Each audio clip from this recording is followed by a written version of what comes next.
This is Agenda. Thanks for your company. With me, we've got Liberal MP Zed Seselja and also Labor frontbencher Jim Chalmers. Gentlemen, good morning. Jim, first to you on the China trade negotiations.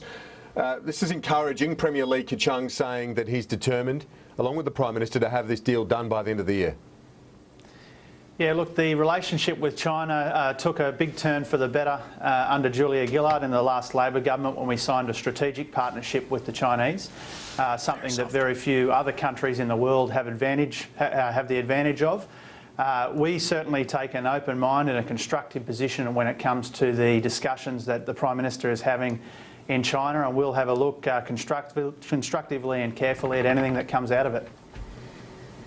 So the fact that this comes on the back of 2 wins in Tokyo and Seoul as well, it's overall been a good week for him, hasn't it? Well, not everybody thinks that the Japanese free trade agreement was a definite win. A lot of the farmer groups in Australia were disappointed with that outcome. The National Farmers Federation said that it fell well short. We're taking a constructive view of that agreement and the Korean one. We're going through all the details with an open mind, but it should be noted that a lot of the farmers groups in Australia were disappointed by the outcome. What is it, Zed Seselja, that makes the China deal that much more difficult? The negotiations have been going longer than the Japanese talks for the best part of a decade now, and still no joy. Well, Japan has been a very long process to get the kind of concessions we've got, and what Jim had to say there ignores the fact that the former Trade Minister Craig Emerson has said that it's about the best deal we could have gotten. We've had Kurt Campbell saying that it was an amazing breakthrough, something that the US and the EU have been looking for years. So it's been a fantastic week for Tony Abbott and the coalition government, but more importantly for Australia as we see some of these breakthroughs. And obviously it's promising with China, but there is a lot more work to do. And whilst Japan is very important to us, Korea is very important to us, obviously the Chinese relationship in trade is a growing one and a massive one, and we want to get this right. Jim Chalmers, there are suggestions in the Australian David Crow's report this morning that the Prime Minister is looking at reviewing the outright veto for state-owned companies. Given your experience around the Treasury and the government at a senior level under Wayne Swan in his office, what's your sense of that? Is there scope for doing that with state-owned companies, or should that outright veto remain? You do need to treat state-owned entities differently to private companies. I think that's an important principle. But when it comes to this particular discussion and anything that might come out of the Prime Minister and his entourage's discussions with the Chinese, I think it's important that we have an open mind and we don't just comment on the speculation or the media reports. We wait and see until there's something on the table, and then we engage with that constructively. I want to ask you both about Bob Carr's comments, his book, and the comments about the Israel lobby particularly. Let's have a look at a little of what he had to say on the ABC last night. What I've done is to spell out how the extremely conservative instincts of the pro-Israel lobby in Melbourne was exercised through the then Prime Minister's office. And I speak as someone who was in agreement with Julia Gillard's agenda on everything else. But I got to say, on this one, I found it very frustrating that we couldn't issue, for example, a routine expression of concern about the spread of Israeli settlements on the West Bank. Now, this morning, Michael Danby, one of your Labor colleagues, Jim, has said that Mr Carr's comments are bigoted towards the Jewish and Israeli lobby. What do you make of that intervention? Oh, look, I probably wouldn't use that word myself, but I do think that some of those comments we've seen from Bob that have been reported out of his diaries, I do think that they really ignore the capacity of people in the Labor Party to make up their own mind on these sorts of issues. We have a pretty moderate view in the Labor Party about the peace process. Personally, we try and ensure that we hear from all sides of the argument over there, and I think that what Bob's view is his own view, and it's not one that I necessarily share. And, well, Zed Seselja, your thoughts on the comments of the former Foreign Minister? He's now no longer a member of the current Labor Parliamentary Party, is he? No, he's not, but he does give us a great insight into the difference between...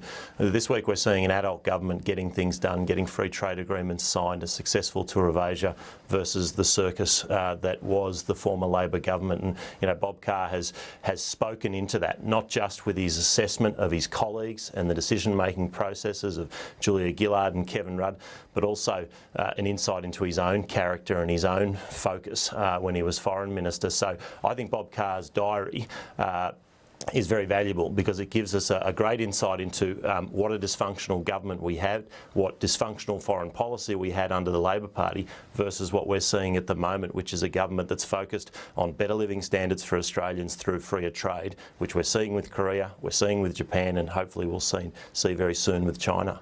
Jim Chalmers, your thoughts on some of the elements of the diary that have been reported. I should mention Mr Carr is going to be holding a news conference at 10 a.m. this morning in Sydney to discuss the book and I guess the reaction to it. We'll have that for you live at 10. But in the meantime, Jim, you've seen the Courier Mail front page. Your thoughts on all of that? Yeah, look, I haven't read the book. I haven't read his diary. I've seen snippets of some of those interviews and bits and pieces of reports. I do think that the country has more important things to focus on than, you know, what type of blueberries Bob sprinkles on his fancy muesli in the morning.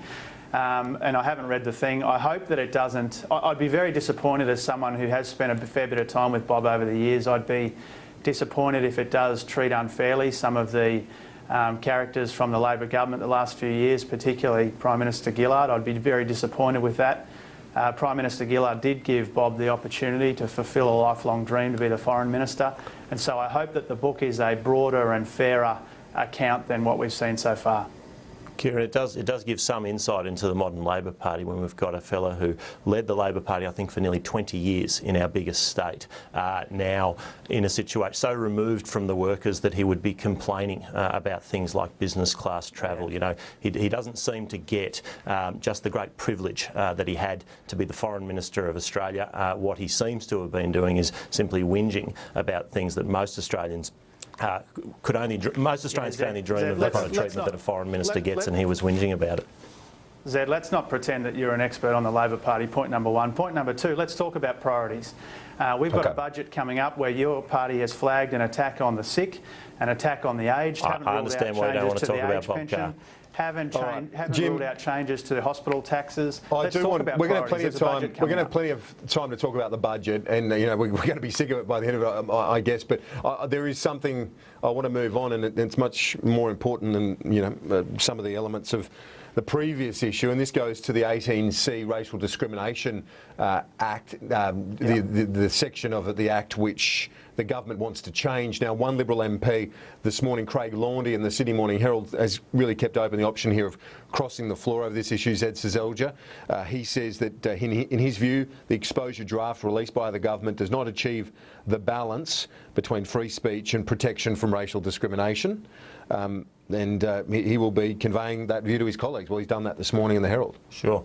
Well, look, I've got a lot of respect for Craig Laundy, and I think he'll represent his electorate well. I don't necessarily agree with all of his conclusions, although it's unclear. He hasn't pointed to the specific parts of the legislation that he'd like to see changed. I've said publicly that I think that the exemptions, I think, do need to be looked at. I think they are too broad at the moment, and I think once we get that right, I think it'll be a very good piece of legislation that'll get the right balance between not overreaching with regulating speech, but ensuring that speech that intimidates and genuine racial vilification is not allowed. So I think that's the kind of balance we are seeking to strike. I think Craig Laundy is welcome to make a contribution to that debate. He will do that forcefully, and I respect his contribution on behalf of his electorate. That reflects a healthy political party, doesn't it, Jim, when you've got a strong backbencher being able to express his views as forcefully as Mr Laundy has done here?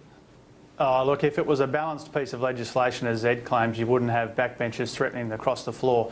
As someone who believes that we should stand up against bigotry and stand up against racial abuse, I was heartened by what I saw in the paper this morning from Craig. I found it refreshing to think that not everyone in the Liberal Party agrees with George Brandis, Tony Abbott and Zed himself, that it should be easier to be a bigot in Australia. I think people deserve legal protection.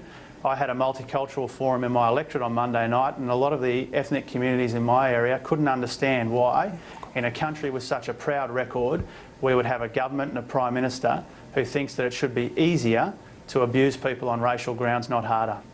No, it's simply not true, Jim. And you know, what we're talking about is the fact that we can't ban every form of bigotry, Jim. We can't ban the Labor Party bigotry in South Australia when they went after someone because their surname is Habib.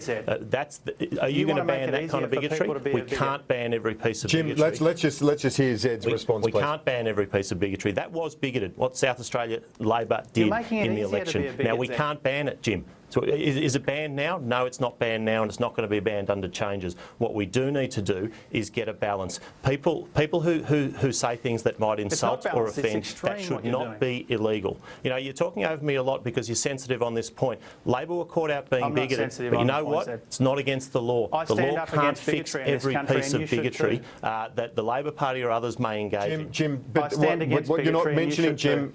But Jim, what you're not mentioning is that Zed Seselja has made it pretty clear he believes the draft has not hit the mark either. He's made that clear this morning again, that he believes that the exemptions are too broad. So he's hardly giving it a ringing endorsement, is he? So no, but he's saying the exemptions that he is saying that he wants to change 18C in the Racial Discrimination Act. My argument is that it's been working fine. Any change to that part of the Act, well, that would be Craig Laundy's view as well, I suspect. Which makes it easier to be a bigot is unacceptable in my view. It should be unacceptable in Zed's view. I can't believe that it's not.